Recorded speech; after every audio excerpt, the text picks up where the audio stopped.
What is going on, people inside that internet machine? Welcome to this episode. It's the end of the year, so you know what we're doing today. I'm taking a look at all 70 games that I beat in 2024.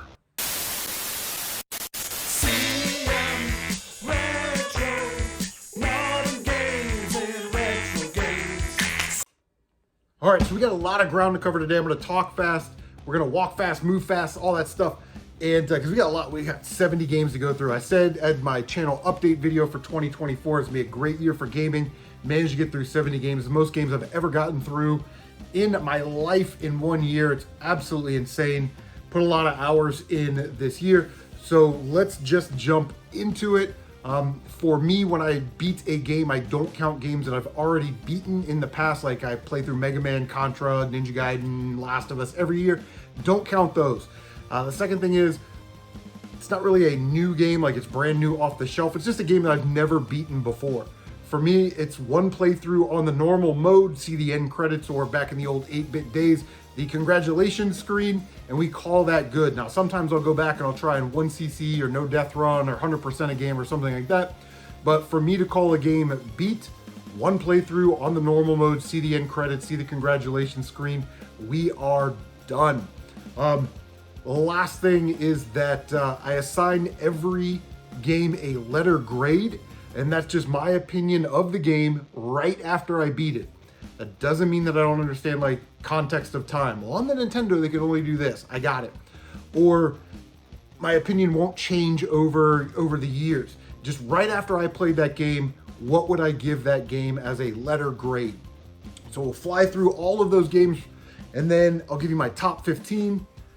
And then we got some bonus material. I've got, did we make our gaming goals for 2024? And then I've got some video game awards, some little shout outs and things like that that I want to go through, you know, my hardest game, hidden gem, that kind of stuff.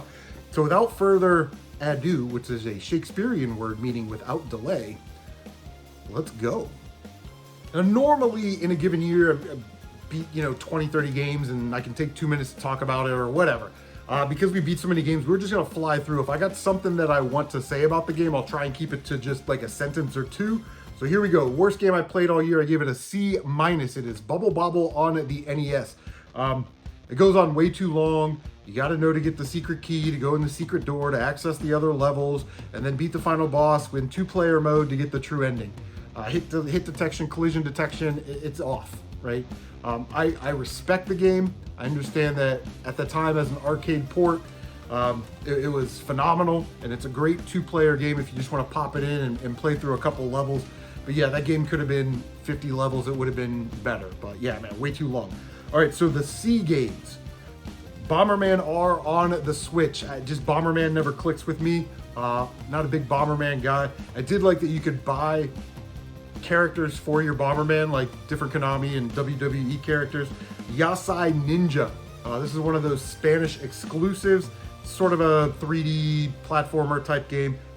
It's not great, but it's also not the worst game ever. Alice in Wonderland on the Game Boy Color. Needed a Game Boy Color game. Popped it in, played it. Star Wars New Droid Army on the Game Boy Advance. Now, again, not the worst game of all time, but it is boring. You're doing a lot of the same thing over and over and over again, but it is playable. Disney Infinity 3.0 on the Xbox 360. I have no experience with Disney Infinity before this year. I thought it was something completely different. I thought I could use any of these figures, pop them on the thing, and it just doesn't work like that. Toys to Life, I like it as an idea, but I don't think that Disney Infinity is executed properly. Mortal Kombat 2 on the Super Nintendo. I don't know why you have to make ports so damn difficult. I basically had to cheese Kintaro and Shao Kahn to win the game, but we did get through it. Mickey Mouse Capades on the NES. Not the most impressive game of all time, but it is a Disney Capcom platformer. It is playable. It's somewhat enjoyable. I'll never play it again just because it's not something I would play. Anticipation on the Nintendo. This is a board game. It's made by Rare. It's got that Rareware touch. It's not good. All right. Basically, it's like a board game. You land on the squares and a picture starts to draw and you have to name the picture. However, in single player mode, not fun. If it was halftime and the buddies came over and you wanted to pop it in and play something, it would probably be really fun. Donkey Kong 3, which is an arcade port on the Nintendo. According to World of Long Plays, you need to make it past level 15 in order to say that you completed the game, because at that point you've seen all the levels and all the enemy patterns. It just sort of loops and repeats and gets faster and faster. So those were all the C games. The C plus games. Lolo on the Nintendo. Again, I understand why people like it. I really do. It's just not my thing. Barbie on the NES. I was able to 1cc that. I think I had 1 death at the damn water level. But Barbie is not a bad game. It's just not a... With all the other awesome platformers on the NES, why would you play the Barbie game? But if you're looking for a game to beat for the year, Barbie takes maybe like an hour to really learn it and beat it. Excite Bike on the NES, a game I've always said is overrated. Now, Excite Bike is a great game, but you can't save your tracks that you customize. There's only 5 or 6 main tracks, and once you finish first in all those, it's over. So it's very short. It's not a lot to it, although it is a really good game. Marble Madness, another rareware game. It's like a 5 or 6 level game. Marble Madness is a classic, but there's just not that much to it. Crash Bandicoot 2 on the PS4, played it on the Insane Trilogy. I actually live streamed it. And Captain Algebra says that it plays differently than the PS1 version, which I will hopefully be able to play next year. There's something with the PS4 port of the Crash Bandicoot game. And the final game that I gave a C+2 is Kirby's Dream Land 3 on the Super Nintendo. I've never been so bored playing a video game in my life, and I was waiting for that game to end. Again, Kirby's one of those franchises that I like, but it just never really clicked with me like Mega Man or Ninja Gaiden or something. So yeah, Kirby's Dream Land 3, eesh, not good. So here we go, the B- games. I gave these a B-. POW on the NES. It's all right. It's more difficult than it needs to be, but you get unlimited continues, so you'll beat it eventually. Tecmo Super Bowl. I had some issues with the balancing on Tecmo Super Bowl. Like the teams that were good back in 1991 are like really good in the game. So if my favorite team is the Indianapolis Colts, which it is, and they were terrible back then, you got to get lucky to win. Mega Man X3 on PS4. Now again, I did a live stream of that. Had a lot of help from the chat, because knowing where to go and knowing that if you use this power up on this enemy to get, energy refills, like it was like really stingy with dropping health refills and energy refills. Yeah, I did not like Mega Man X3 at all. I mean, it's X3, so it's a Mega Man X game, so I gotta like it. Hydro Thunder on the Sega Dreamcast. It's a really good game. It looks great. Obviously on the Dreamcast, it's gonna look and sound great, but the PS1 game is far superior. It's got an extra mode, like a circuit mode, but you know me, I love some Hydro Thunder. Raiden 3 on the PlayStation 2. Oh my God, I played this game. I played this game over and over and over and over and over until I beat it, and then it opens up like, free play mode. But what I didn't realize is if you would just put the difficulty on easy and get through it, it also opens up the free play mode, which you can then use on the normal mode to get through the game. So I basically beat my head on a wall for like 5 hours trying to beat Raiden 3 when I could have just spent an hour, played it on easy, got in the free mode, and then played it on the normal mode and just played through it, arcade style. Breakthrough on the NES, pretty interesting game. It's like a vehicle combat game where you need like the momentum of the car to make jumps. You get unlimited continues, and there's 3 continue spots per level. So you always continue where you left off. So it wasn't that hard to get through, but it's a pretty interesting game. If you don't have Breakthrough on the NES, I would say get it because it's probably pretty cheap. Crash Bandicoot 3 on the PS4, same thing with Crash Bandicoot 2. Plays a little different, but I did get through it. Soul Feast on the Sega CD. Now I played Soul Deast last year, which is the Genesis version. The Sega CD version plays pretty much exactly the same, except for you get a little bit better music. There's cutscenes, things like that you would get on Sega CD. Top Gear 3000 on the Super Nintendo. I do love Super Nintendo. Played a lot of Super Nintendo. Top Gear 3000 was really, really good. I'm not going to go into the intricacies, but leveling up in that game is a problem because you buy equipment for your car and it gets too expensive. So you really have to know, I'm going to get through the first set of races and I'm not going to buy these tires that help me get grip because I need to buy them later and I need an engine now. So there's really some balance issues when it comes to being able to buy certain upgrades. Last one, Battletoads Arcade on The Xbox One on the rare replay. Love Battletoads. Love Battletoads Arcade. It's really fun. It's a 3-player game, which is kind of cool. So, you know, you get unlimited continues. It's arcade style. You'll get through it. But yeah, Battletoads Arcade was the last game that I gave a B- to. All right, here we go. The B games.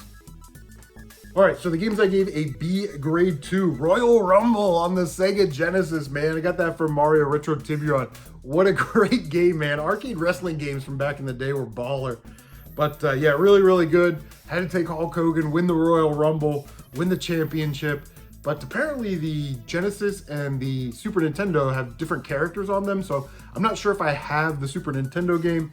If I don't, I will get it for sure.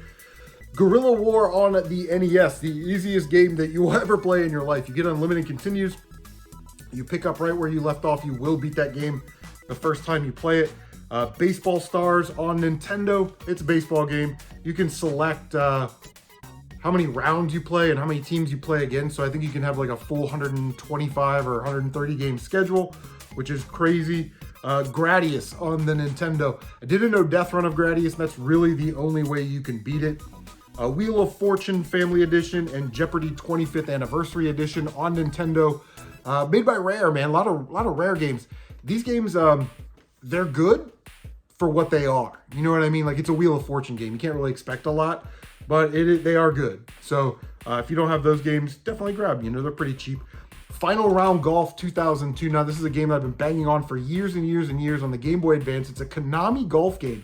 And there's a choice between like 16 PGA players or 16 different characters, and you play golf, and it's really, really good. It's arcade style, and like I said, it's really fun, really cheap Konami golf game. It's called Final Round Golf 2002.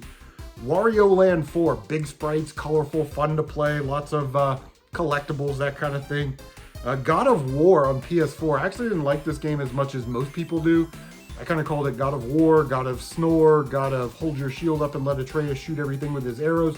You are way underpowered at the beginning of this game, and you're gonna die a lot at the beginning because you're not powered up, and you're the God of freaking War. You know what I mean? Like, in kayfabe, it does not make sense at all. Gunbird 2 on the Sega Dreamcast. Excellent shooter, really, really good. Some unlockable characters there from Darkstalkers. Fortified Zone on the Game Boy comes recommended from MrMatthews, my main man. Fortified Zone's really good. It's like a $10 Game Boy game. Plays sort of like a top-down Metal Gear, Zelda type game. You get two characters, a man who can carry 2 weapons, and then the woman who can jump over spikes and pits, and you'll need to switch between them and explore these dungeons and get all these power-ups. It's actually really, really good. Thanks to Linda on this one. Tetris on the Game Boy, the B mode. Believe it or not, Tetris on the Game Boy on the B mode, if you turn it all the way up to like level 9 and like speed level 5 or 6 or whatever, and you beat that, you actually get like a congratulations, the end credit screen. It's really weird. I didn't know that. I don't know why I didn't know that. But yeah, we got through Tetris B mode on the Game Boy, right? Battle Arena Toshinden on the Game Boy. Now, I know what you're thinking. Fighting games on the Game Boy. Laggy. Collision detection issues. Battle Arena Toshinden is actually done in a chibi style, and it plays like a Street Fighter. And yeah, it's really, really good. So that's a great game. Princess Peach Showtime. I got this for my daughter for her birthday. She let me play it. Yeah, it's good. A lot of collectibles. I didn't go back and get everything, but there it is. Skate or Die Bad and Rad, another MrMatthews recommendation. If you like Ninja Gaiden, Skate or Die Bad and Rad on the Game Boy is basically the skateboarding version of Ninja Gaiden on the Game Boy. It's very, very difficult, but you do get unlimited continues. There's 7 levels. Celestial Light actually did like 5 loops of the game. It's absolutely insane. He's incredible. Outrun 2019, another game that I got from Retro Tiburon. Very short, it's only 4 levels, and I don't understand if you can save your times, but then when you turn the game off, it erases those times. So I don't know if there's a backup battery in there that's bad, or if they just made the game that way. And what do we got? Goof Troop on the Super Nintendo, fighting my light issue. Beep, boop, boop, boop, boop, boop. There, we'll get it. Goof Troop on the Super Nintendo. Yeah, it's fun, you know. TMNT Tournament Fighters on the Super Nintendo. Yeah, it's fun. Thunder Spirits, which is a Thunder Force game on the Super Nintendo. Thunder Spirits, it's all right. If you are getting into the shoot 'em up genre, get Thunder Spirits on Super Nintendo. It's pretty cheap as far as shooters go. It's not overly difficult. And in Thunder Force, the gimmick is you collect the weapons, and then if you die, you only lose the weapon that you had at the time of the death. So when you come back into the game, you can still choose from the other weapons that you collected. Those were my B games. All right, here we go. Getting to the top here. B+ game, Street Fighter 2 Championship Edition on the Sega Genesis. Really enjoyed that game. I love that each character has a different ending, which is really cool. Heavy Barrel, thanks to Adam and Bobby for sending me that game. Heavy Barrel is a really awesome game for the Nintendo.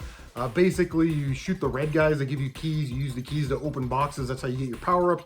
But if you know where like the 5 or 6 pieces are to the Heavy Barrel, you can open those and unlock the Heavy Barrel weapon, which is basically death and destruction personified, blows everything up, and it's crazy. But the power-ups, you're working on like a limited use or limited time, so you got to keep that in mind when you get your power-ups.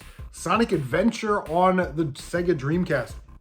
Really enjoyed that game. Now, I didn't go back and do everything with all the characters, just kind of played through the main game, and it was really fun. Yoshi's Woolly World on the Wii U. Yeah, it's a Yoshi game, you know, expect it to be a little bit easier, but when you've played like a really long and intensive game, playing a game like Yoshi's Woolly World, where like it's kind of dumbed down a little bit, it's made to be a little easier. It's kind of just fun to relax, turn the brain off a little bit. So Yoshi's Woolly World is really good. Gradius 3 on the Super Nintendo. I did not want to give this game this high of a grade because there is like slowdown galore. You know what I mean? I don't mind hard, difficult shooters, but when you're getting into position for the next swarm of enemies and everything slows down and you've got to sort of compensate for the slowdown, it's just not good. But after thinking about it, I was like, you know, it is a really good game. And apparently someone made one that has a patch to it so there's no slowdown or something. So I'd say get that version, not the Super Nintendo version. Mighty Morphin Power Rangers on the Super Nintendo. Again, recommendation by Linda, the gamer gal. I did a no death run, so that's down below in the Let's Play the Classic section. Pretty easy, really fun game. All 5 of the Rangers have somewhat different abilities. They kind of play the same, but it's a good game for 20 bucks. And then the last game, I actually beat this game last night, Sunset Overdrive on the Xbox One, made by Insomniac Games. Really good. I understand why it's on all of those top 15 Xbox One games of all time. A-, we have Castle Shikigami 2 on the Nintendo Switch. If you don't have Castle Shikigami 2 on PS2, get it on the Switch. It has, you know, some extra modes, like a tag team mode and online modes and things like that. But if you have it on the PS2, I would say you could skip the Switch version, although it is a Red Art Games production. I love Red Art Games, so I always want to give them my money, and I love Castle Shikigami 2. It's a bullet hell shooter, and it is very good. Okay, so here we go, my top 15 games. These may not be in order by grade.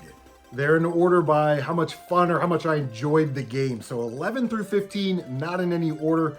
Cabal, I gave it a B+. It's on the Nintendo. Really fun cover-based shooter. Again, Rareware, you've done it again. And yeah, really fun time for Cabal. You basically shoot things in the background, and you have to kill a certain amount of guys, and then you move on to the next level. And then there's some really cool boss fights in there. Final Fight 3 on Super Nintendo gave that game a B+. Again, a recommendation from Linda, the gamer guy. I've had that game for years, never played it until she said something. I was like, I got that game. Newtopia, A- on the TurboGrafx 16. Plays like a Zelda game, you know, top down, you explore. But I will say that it limits you to in Zelda, you can kind of go everywhere or anywhere. In Newtopia, it's sort of like, here's your little area. And then there's 2 dungeons and some things you can find. And in the dungeons, you get these little crystals. You go back to home base, and then it opens up the next area. Then you get the 2 crystals, it opens up the next area. You get the 2 crystals, it opens up the next area. So they really kind of focus on smaller areas so you can complete things faster, which I really appreciated. Ninja Spirit, gave that one a B. Like Ninja Spirit, didn't love it. It gets compared to Ninja Gaiden. It's not though. I don't know what you would compare it to. Shinobi's more of an arcade game in that style, so maybe more of a Shinobi, but yeah, it's really good. You start with all the weapons and you gotta kind of select them and figure out which weapons are the best against which bosses and in what situation. So there's a learning curve there. And then the last game in my top 15 was ActRaiser on Super Nintendo, which I gave an A to. Loved ActRaiser. I was a little intimidated by that game because I didn't know how to do the world building or whatever. But yeah, ActRaiser, really, really good. I played so many Super Nintendo games this year that it made me sort of rethink my top 15 Super Nintendo games. But yeah, Cabal, Final Fight 3, Utopia, Ninja Spirit, and ActRaiser, 11 through 15, not really in any order, but let me know if you've played any of those games. Leave a comment down below. Okay, so here we go. Coming in at number 10 is Fantasy Zone 2 on the Sega Master System. I gave it a B. I actually did a Let's Play the classics of it. It's down below. Make sure you check out all those Let's Plays. Yeah, never really played a Fantasy Zone game, and this game was really, really hard until you kind of figure out what to do and how to like level up and buy things. That really made a world of difference, and it's a very tough game. So yeah, number 10, Fantasy Zone 2 on the Sega Master System.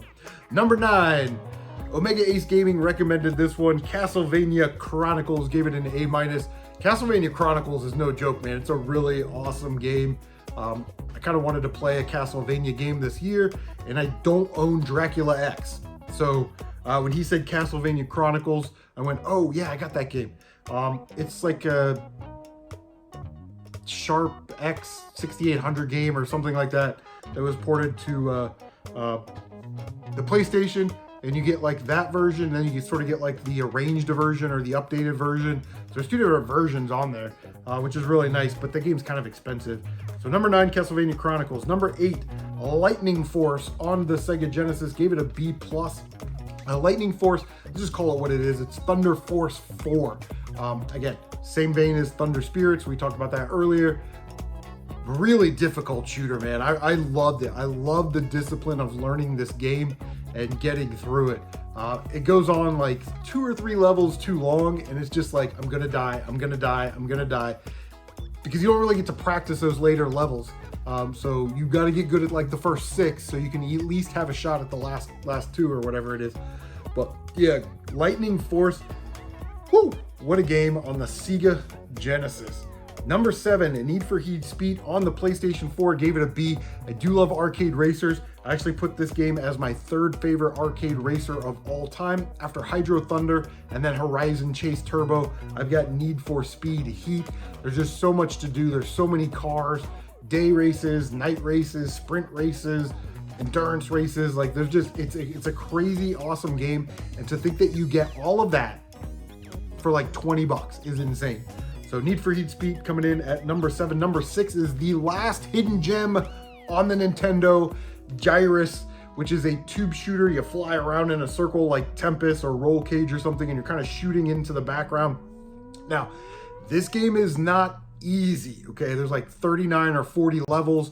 They take about a minute or so to beat each level, but you start with 3 lives. That's what you get. You got to make it all the way through. You know, you can earn extra lives and get extra lives and things like that. But yeah, there's no continue. So you really got to get good at Gyrus.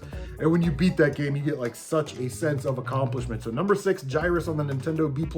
Number 5, Battletoads and Battle Maniacs on the Super Nintendo. I love it. I gave it an A- because I love the Battletoads. I'm a Rareware mark. I'm a Battletoads mark, and I absolutely loved it. By the way, I did a Let's Play the Classics down below, so if you're interested in learning how to beat that game, I kind of give my commentary when I do my Let's Plays. Maybe that'll help you out, but man, what a great game. I popped it in, like, you know, when you pop in a Battletoads game, you know what you're getting into, and I loved it. Loved every second of it. Coming in at number 4, here we go, the big dogs. I bet some of you didn't even see this coming. Super Mario RPG. I gave it a straight A. If Final Fantasy Mystic Quest did not get me into RPGs, which it didn't, Super Mario RPG absolutely kind of got me thinking about RPGs, and are there more games that are like this RPG? I loved all the references to other Nintendo franchises. And yeah, Super Mario RPG is just a good time. The only thing in that game that I didn't do, I didn't do two things in that game. I couldn't get the 100 jump thing down, and then I don't know what you do if like you feed the big fat Yoshi all the cookies. Like I was done after that. But the Final Fantasy boss, done. Level everybody up, done. Get, you know, all the armors and stuff like that you can get, done, minus the 100 jump thing. But yeah, Super Mario RPG coming in at number 4 on the Super Nintendo. What a great game. Top 3 time, here we go. Now I kind of cheated on number 3. It is Metroid on the Nintendo, which I'll just refer to as Metroid 86, and Metro Zero Mission, which I'll just refer to as Zero Mission. I gave Metroid 86 an A-, and Metroid Zero Mission a straight A, baby. Great games. I think there's value in both. I think some people get confused because they say, well, you don't need to play Metroid 86. No, that's the best way to play it, because in kayfabe, in that world, you are dropped into this base. You have nowhere to go. You need to find your way through it or you're going to die. And I love that type of gameplay. It worked perfect. It was a perfect game at the perfect time. It's a timeless classic. I played it and got so good at it, I guess, that I was able to do the under 1 hour thing where, you know, Samus is in her bikini. And then Metroid Zero Mission. You get all the modern updates, killer sound, graphics, you get the map system, save system, all of those things. I didn't really care for the extra Zero Suit stuff at the end, but yeah, Metroid 86, Zero Mission, top-notch games. You can't go wrong. I say play both, you know, but if you're an old school gamer, play Metroid 86. If you're more into the new stuff, or you like those comfort creatures of having maps and save features and all that stuff, play Zero Mission. But ideally, you want to play them both. Coming in at number 2, Yoko Taro's Finest, Nier Replicant on the PlayStation 4. Live streamed a lot of that, gave it an A-. It's the only game I've ever platinumed in my life. That will be on CM Retro Trivia. What a great game. You just get so immersed into these Drakengard and Nier games. Automata on the PS4, Replicant on the PS4, definitely get them. Replicant is like a remake of the Japanese version or something. So yeah, there's always a weird story behind the Yoko Taro thing. Because in Japan, the PS3 version that we got and the Xbox 360 version that we got were slightly different. In the PS3 version, you play as a younger character. In the 360 version, you play as an older character. And that's because in Japan, they thought in the West, you wouldn't want to play as this little kid. You want to play as a big Conan-looking guy. But the PS4 version of Nier Replicant is like the remake of the Japanese PS3 version or something in Japan. So either way, Nier Replicant, awesome game. Damn near perfect. Loved it, loved it, loved it. My number 1 game, guys, here we go. My wife got it for me for Christmas in 2023. Popped that sucker in January. It is Metroid Dread. It is a game that I think about all the time. I went into this game not knowing anything about it, and it is a beautiful game. I will say that it takes a little bit of skill. Like sometimes you're holding the controller and you gotta like crab hand, you know, because you gotta run, jump, slide, and shoot and charge all at the same time, angle a shot in a direction. So the controls can be a little bit difficult. But what a beautiful game. You learn so much about Samus and the Metroid and the X and the Chozo, and like it's just packed full of good lore about Samus Aran and the Metroid franchise as a whole. So over the last 2 years, I beat Metroid 2 and Super Metroid last year. This year, Metroid 86, Zero Mission, and Metroid Dread. I beat Fusion like 5 or 6 years ago. Again, great game. Metroid Dread ends sort of this Samus Aran, Mother Brain, Kraid Ridley, you know, thing, which was weird because Ridley's not even in Dread. But yeah, I really loved in Dread how Samus controls, you know what I mean? She moves so fluid. She's more acrobatic and not as tank control as she was, say, in the first couple games.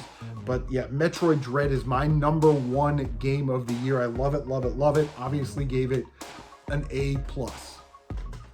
All right, so that's going to do it for the games that I beat. What are some of the games that you beat this year? What are some good gaming recommendations? As you're typing below, I'm just going to go through the back half here. We've got my gaming goals for 2024. Did I complete them? Did I not complete them? Gaming goal number 1, beat 12 to 24 new games. Well, I beat 70 games on 17 different consoles, so check mark. Beat 3 NES military games. This is the back in the day gamer military madness, destroy it all challenge military games. Well, I beat POW, Cabal, Breakthrough, Guerrilla War, and Heavy Barrel. That was a fun challenge. You know, it's funny. I was in the military, so I don't really play a lot of military games. And when back in the day Gamer put that out there, I was like, you know what? I should play some of these military games I have for Nintendo, right? Okay, so check. Number 3, get close to 100 Nintendo games beaten in my lifetime. It was very important for me to say that I beat 100 Nintendo games in my lifetime. It was just sort of a goal that I had for myself. It doesn't get you $5 off at Subway or anything. So I started the year at 79 games. I beat 20 games and then saved Metroid for number 100. So Metroid was the 100th Nintendo game that I beat, and that will be on CM Retro Trivia. Number 4, beat at least one game on 3 different exotic consoles. Now, what's exotic to me? It's like Dreamcast, Master System, Game Boy Color, Game Boy Advance, TurboGrafx 16, Sega CD, because I never bring those consoles out and play them. It's all Nintendo, PS4, PS1, PS2, right? Dreamcast, 3 games, TurboGrafx 16, 2 games, Sega Master System, 1 game, GBA, 4 games, Game Boy Color, 1 game, and Sega CD, 1 game. So check plus plus. So we made all of our gaming goals for 2024. All right, so the last thing that we got some sort of gaming awards, you know, some shout outs or whatever. So number 1, my biggest surprise game was Battle Arena Toshinden on the Game Boy. That game has no business being that good. It plays like a chibi version of Street Fighter. It's with combos and everything, and it plays great. I don't know how that works on the Game Boy, and then Mortal Kombat and Street Fighter suck so bad. I don't know. Battle Arena Toshinden on the Game Boy. You heard it here at CM Retro Gaming first. The easiest game, number 2, the easiest game, Guerrilla War on the NES, man. I mean, you're going to beat that game in like 20, 25 minutes. You can eliminate continues. You start right where you died. So you really don't even have to shoot anything except for the bosses so you can advance to the next stage. But I bet that game is a ton of fun with,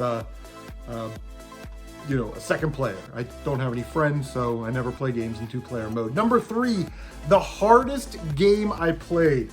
Now, we have a quick A and B here. So number B was Skate or Die Bad and Rad on the Game Boy. That game is hard, and it's like hit detection, and you have to know every single inch of that game, and then hope that when you jump on something, it doesn't like eat your input, and then you just fall down with the spikes. It is very challenging. It's very hard. But the hardest game that I beat this year was Adventure Island. So where did I have that? I don't remember saying anything about Adventure Island. What did I give it? Probably a B-. Jumped right over it because I had it circled just for this list. When I beat Adventure Island, you know, the screen comes on and you rescue Tina, you know, and there's little hearts. I basically turned it off. I put my hands in my head for about 5 minutes and just sat in silence. It crushed my soul. It almost made me not want to game ever again. It was absolutely brutal. Number 4, my hidden gem for the year is Gyrus on the NES. Get it, get it, get it. It's so much fun, even though it is hard. If you like shooters, or you're looking for an awesome NES game, definitely get Gyrus on the Nintendo. Last one here, best recommendation, the recommendation of the year. Now, I watch a lot of your videos, I see what you're playing, and I go, oh, I got that game, or I can get that game real cheap at my store, so I'll go get it, you know, and I'll play it. So the recommendation of the year goes to Linda the Gamer Gal for Final Fight 3. Now, Final Fight 3 on the Super Nintendo is a beat 'em up. It's a Final Fight game. You guys know what you're supposed to be doing and what those games look and play like. But I often get intimidated by those games because the hit detection, you run out of continues. It's like, I'm never going to get good at this game. There were plenty of continues to get through the game on my 2nd or 3rd playthrough.